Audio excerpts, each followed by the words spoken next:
Gauri Suryavanshi S मराठीमध्ये आपलं स्वागत। वळूया आजच्या बातमीकडे।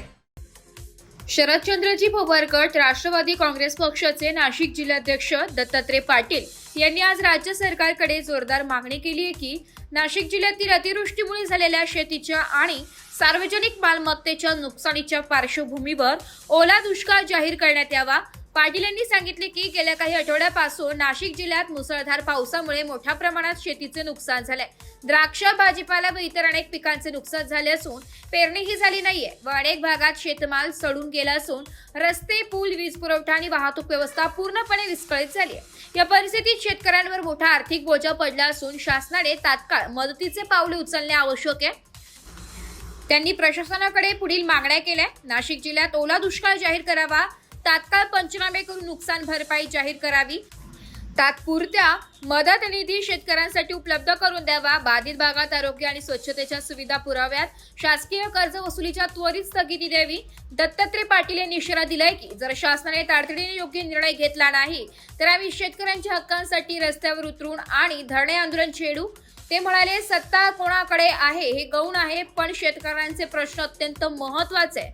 महाविकास आघाडीच्या वतीनेही शासनाला इशारा देण्यात आलाय की त्वरित निर्णय न झाल्यास तीव्र आंदोलन छेडले जाईल, असा इशारा प्रदेश उपाध्यक्ष लक्ष्मण मंडाले, गोकुळ पिंगळे शहर अध्यक्ष गजानन शेलार, जिल्हाध्यक्ष दत्तात्रय पाटील, पूर्व विधानसभा युवक उपाध्यक्ष सुमित सोनवणे आदींनी दिलाय। नाशिक जिल्ह्यामध्ये गेल्या 2 महिन्यापासून मोठ्या प्रमाणामध्ये पावसाच्या झडी लागलेल्या आहेत।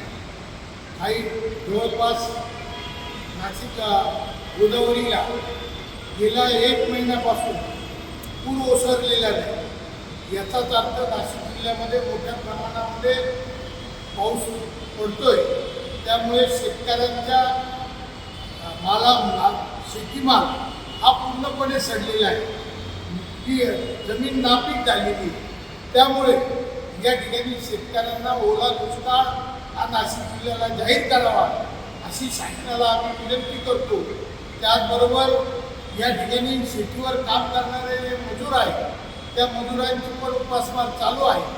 तर त्या दृष्टिकोनातून शासनाने शेतमजुरांना या ठिकाणावर काही प्रमाणात मदत केली पाहिजे। या ठिकाणी ती मदतसुद्धा त्या शेतमजुरांना मिळावी अशी अपेक्षा, असे आव्हान शासनाला करतो। अन्यथा आमच्या जिल्हा अध्यक्षांनी जे आव्हान केलं का या ठिकाणी कलेक्टरकडे, तहसीलमध्ये आम्ही आंदोलनं करू आणि या ठिकाणी शासनाला जाग आणण्याचा प्रयत्न करू। या ठिकाणी त्याचप्रमाणे शेतकऱ्यांचं कर्जमाफी ही झाली पाहिजे, त्या दृष्टिकोनातून पावलं उचलली पाहिजे।